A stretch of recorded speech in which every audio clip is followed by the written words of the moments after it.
Tidak. Sudah rapi? HP sudah dikondisikan? Nah, silakan siswa berdoa.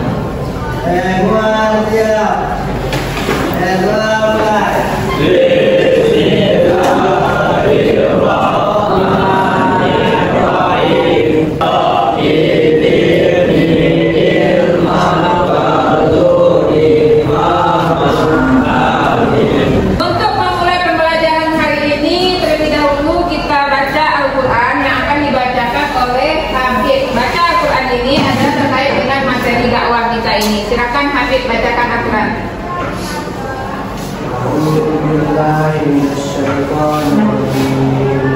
Bismillahirrahmanirrahim. Ila sabili rabbika bil hikmati wal mau'izatil hasanah. Nah, dengan membacakan Al-Quran tadi, semoga pembelajaran kita lancar dari awal sampai akhir. Terima kasih Habib. Nah, baiklah anak-anak semua, kemarin kita sudah belajar tentang meraih kesuksesan dengan berlomba-lomba dalam kebaikan dan etos. Nah, siapa yang masih ingat apa itu berlomba-lomba dalam kebaikan dan etos kerja yang kita pelajari minggu kemarin? Nah, Vicky, silakan Pak Vicky. Kesuksesan bukan hanya tentang uang, tapi tentang bagaimana cara kita bermanfaat, jadi orang bermanfaat bagi orang lain. Nah, betul. Dalam kebaikan dan terus kerja. Nah, luar biasa Vicky menjawab. Masih ingat materi kemarin? Nah, semuanya masih ingat kan? Coba bilang apa contoh berbuat baik. Saling tolong menolong. Nah, luar biasa. Nah, Vicky tadi menjawab bahwa berlomba-lomba dalam kebaikan dan bekerja itu adalah bahwa kita itu sukses tidak hanya tentang uang atau materi saja, tapi bagaimana kita bermanfaat bagi orang lain. Karena sebaik-baik manusia itu adalah yang bermanfaat bagi orang lain. Bermanfaat itu terutama bagi diri kita sendiri. Setelah bagi diri kita sendiri baru untuk orang lain. Kalau kita belum bisa bermanfaat bagi diri kita sendiri, bagaimana caranya kita bermanfaat bagi orang lain? Nah, untuk bisa bermanfaat bagi orang lain itu dengan bekerja keras dan bersungguh-sungguh dalam bekerja. Hari ini kita membahas tentang peran tokoh utama dalam menyebarkan Islam di Indonesia. Bagaimana metode dakwahnya? Nah, ini tujuan pembelajarannya. Silakan anak ibu Gilang bacakan tujuan pembelajaran kita hari ini. Tujuan pembelajaran: 1. Siswa mampu memahami sejarah Wali Songo. 2. Siswa mampu menghargai kontribusi Wali Songo. Siswa mampu meneladani metode dakwah Wali Songo. Siswa mampu meningkatkan pemahaman tentang dakwah. Ini ada pemahaman bermakna. Coba anak ibu rekap apa itu pemahaman bermakna tentang materi sejarah dakwah Islam Wali Songo. Bacakan. Yang Wali Songo mengajarkan bahwa penyebaran Islam tidak harus dilakukan dengan cara yang keras ataupun memaksakan, tapi dengan cara yang penuh kasih dan peduli terhadap budaya lokal, serta mengutamakan kedamaian dan toleransi antara sesama umat manusia. Nah, jadi dalam materi ini ada pemahaman bermakna yang dapat kita ambil, yaitu bahwa dakwah Islam Wali Songo itu mengajarkan bahwa penyebaran Islam tidak harus dilakukan dengan kekerasan, tapi bisa dilakukan dengan penuh kasih, adaptif dengan budaya, berkolaborasi, berbaur dengan budaya, kemudian mengutamakan kedamaian dan toleransi antar agama. Nah, ini ya, jadi Islam itu tidak ada kekerasan, tidak ada pemaksaan. Walaupun sekian anak-anak dan teman orang muslim, kita tidak berhak memaksanya untuk masuk Islam, tapi kita boleh mengajarkannya, mengajarnya tanpa ada pemaksaan. Ini ada asesmen Anda terlebih dahulu, silakan diisi.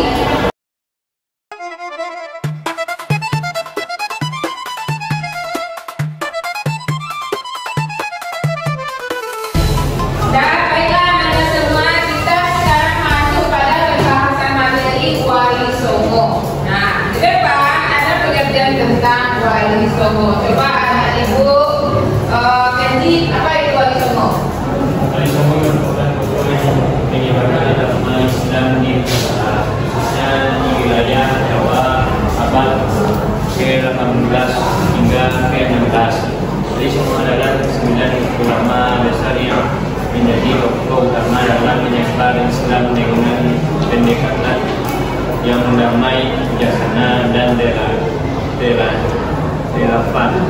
dengan budaya lokal. Nah, terima kasih kita ucapkan kepada Kenzi telah membacakan apa itu yang disebut dengan Wali Songo. Siapa Wali Songo itu? Adalah 9 tokoh, yaitu ulama besar yang mensiarkan dakwah Islam di Indonesia. Jadi berkembang besarnya Islam di Indonesia itu besar pengaruhnya oleh para Wali Songo. Wali Songo dalam bahasa Jawa artinya 9 tokoh ulama besar. Nah, siapa saja nama-nama Wali Songo itu? Nah, ini nama-nama beliau. Beliau ini besar pengaruhnya terhadap berkembang besarnya Islam di Indonesia. Jadi, siapa saja nama-nama Wali Songo ini? Nama Wali Songo: 1 Sunan Giri atau Raden Paku, 2 Sunan Ampel atau Raden Paku. Ada 9 nama tokoh Wali Songo yang dibacakan oleh teman kita Hasyadi tadi, yaitu Sunan Giri, Sunan Ampel, Sunan Kalijaga, Sunan Bonang, kemudian Sunan Raja, Sunan Kudus, Sunan Muria, dan Sunan Kudus, kemudian Sunan Gunung Jati. Nah, 9 Wali Songo ini besar sekali pengaruh beliau dalam mensiarkan agama Islam. Islam masuk ke Indonesia ada beberapa cara. Ada berapa macam cara masuknya Islam ke Indonesia? Maksudnya Islam di Indonesia melalui 1. melalui perdagangan, 2. Ajaran Wali Songo penyebaran Islam di Jawa, 3. melalui kerajaan Islam, 4. melalui pendidikan dan pesantren, 5. pendekatan sosial dan kebudayaan, 6. melalui pergaulan antara budaya, 7. melalui dakwah ulama dan kiai. Nah, jadi Revi sudah membacakan bahwa masuknya Islam ke Indonesia itu ada beberapa langkah dan cara. Yang pertama melalui perdagangan. Dulu ulama-ulama Timur Tengah dari Persia, dari Arab itu datang ke Indonesia dengan berdagang tujuannya. Tapi sambil berdagang beliau berdakwah. Deka, coba Deka. Apa kata Wali Songo yang dibacakan Deka? 1. Pendekatan budaya menggunakan jadi seperti wayang, gamelan, dan tradisi lokal lainnya.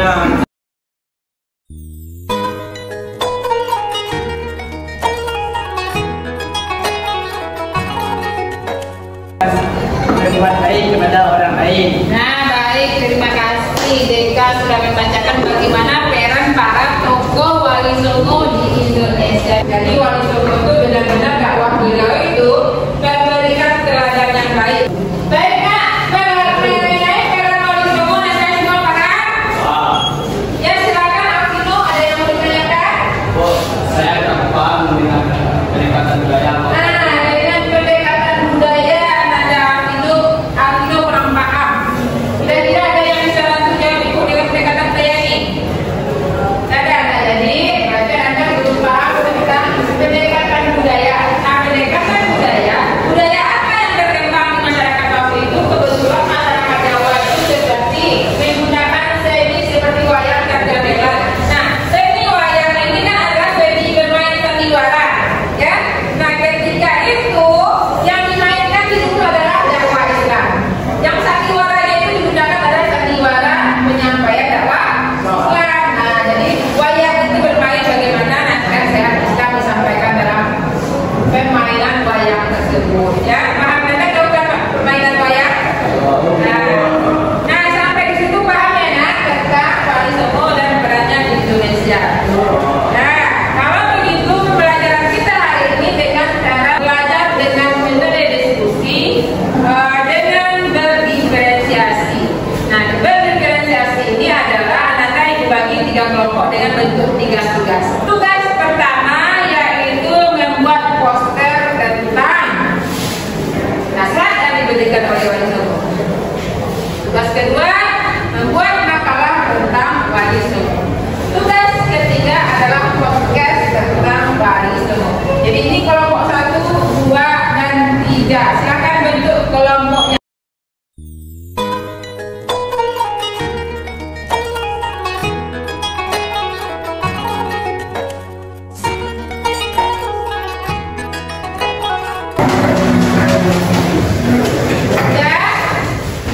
Oke.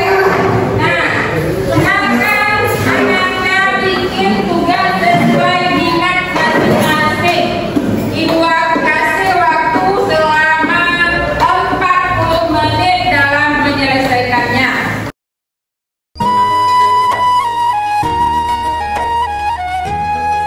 Baiklah, waktu kita sudah habis untuk berdiskusi. Nah, silakan sekarang Ananda presentasikan hasil diskusinya sesuai minat Ananda.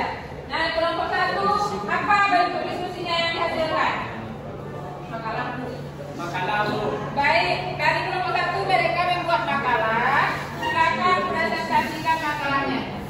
Makalah original listrik. Nama aslinya adalah Maulana Malik Ibrahim. Tahun lahirnya di Betawi. Sunan listrik mukim di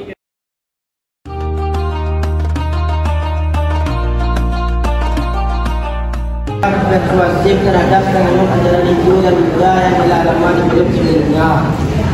Nah, luar biasa kelompok 1 mempresentasikan dalam bentuk makalah. 1 membuat makalah tentang Sunan Gresik, kemudian Sunan Ampel dan Sunan Bonang. Ini dia orang-orang Irak yang pernah berdagang ke Indonesia dan lalu melakukan dakwah kepada Islam.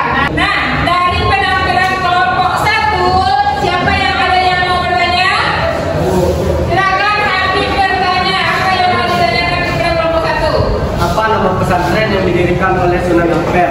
Apa nama pesantren yang didirikan oleh Sunan Ampel? Silakan kelompok 1. Baiklah, kami kelompok 1 akan menjawab soal kelompok dari kelompok 3. Mendirikan pesantren Ampel Tentas di kawasan Ampel, Surabaya, Jawa Timur. Pesantren ini menjadi pusat pendidikan Islam yang sangat penting pada masa itu dan memiliki peran strategis dalam penyebaran Islam di Jawa. Nah, dijawab oleh kelompok 1 bahwa pesantren yang didirikan oleh Sunan Ampel adalah pesantren Ampel Denta yang berada di kawasan Ampel. Nah, itu salah satu pesantren yang didirikan oleh Sunan Ampel. Baiklah, kelompok 3 silakan tampilkan apa tugas kelompoknya. Baiklah, kami dari kelompok 3 akan menampilkan podcast mengenai Sunan Kalijaga. Pada saudara Dino yang pertama, apa yang saudara ketahui tentang mengenai Sunan Muria? Sunan Muria asal putra Sunan Kalijaga, Peran, dakwah.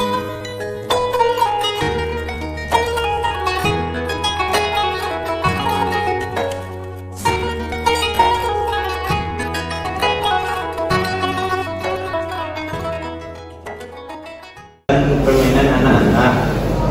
Keempat, lokasi dakwah Gresik dan Jawa Timur.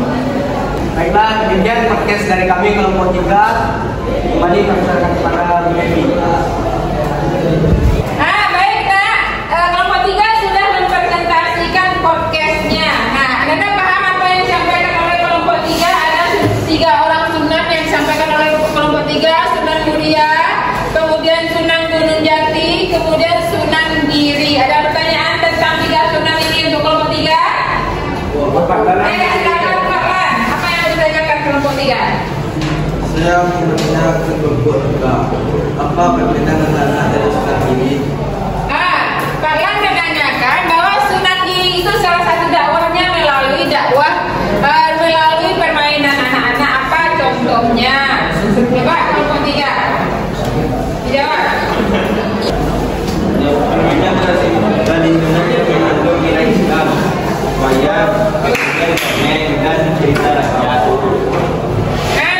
Jadi Kenzi menjawab salah satu bentuk dakwah kepada dakwah Sunan Giri adalah melalui permainan anak-anak. Apa contohnya? Kata Kenzi, contohnya adalah Sunan Giri mengkolaborasikan dakwahnya ke dalam permainan tradisional anak-anak, atau dalam dongeng dan cerita rakyat, atau menceritakan tentang kisah para nabi kepada anak-anak. Kemudian juga melalui wayang, yaitu wayang adalah seni masyarakat Jawa. Nah, itu jawaban dari Kenzi. Nah, ibu semuanya, perbedaan materi dalam wali songo dalam dakwah Islam dari tampilan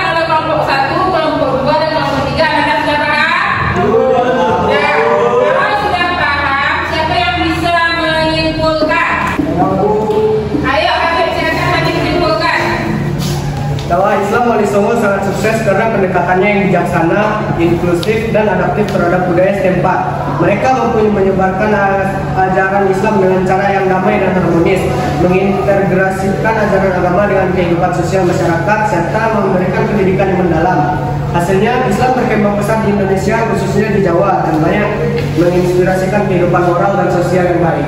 Wah, luar biasa kehidupan dari Abid. Nah, anak-anak semuanya, dari pembelajaran Wali Songo ini kita paham bahwa Islam itu rahmatan lil alamin. Dakwahnya dengan baik, dakwahnya gampang diterima oleh masyarakat Indonesia karena dia memang berdakwah itu dengan lemah lembut dan kasih sayang. Kemudian tidak ada paksaan dalam agama Islam. Nah, jadi dengan demikian